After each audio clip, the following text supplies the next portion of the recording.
कि गंगा देवी अपने छोटे से कच्चे घर में अकेली रहती थी।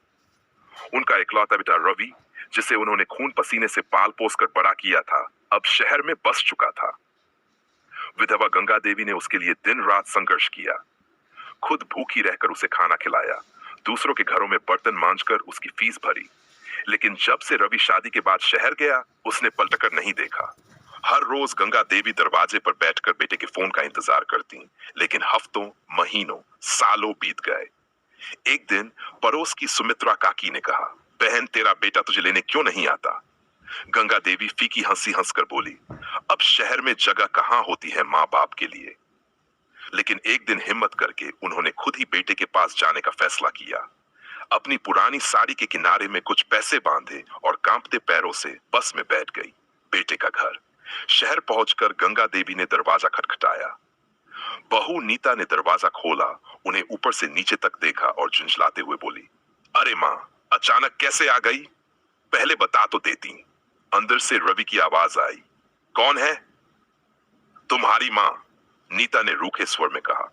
रवि बाहर आया, आंखों में वो प्यार नहीं था जो कभी हुआ करता था।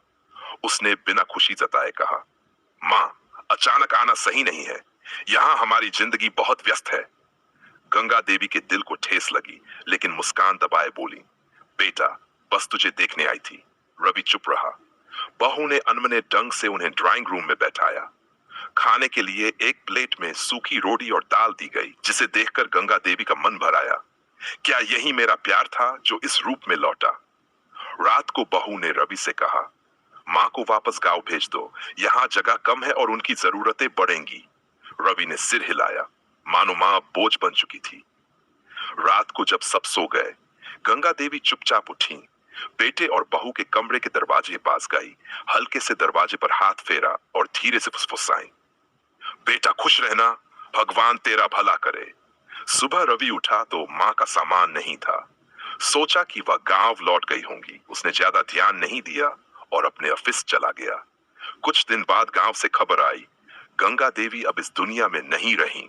सुना था वो स्टेशन के पास एक बेंच पर बैठी थी, ठंड में ठिठुरती, आंखें बेटे की राह तकती हुई, और वहीं उन्होंने अपनी अंतिम सांस ली। रवि ने खबर सुनी, लेकिन उसकी आंखों में आंसू नहीं आए, बस एक गहरी चुप्पी थी और वो पुकार जो अब कभी सुनाई नहीं देगी।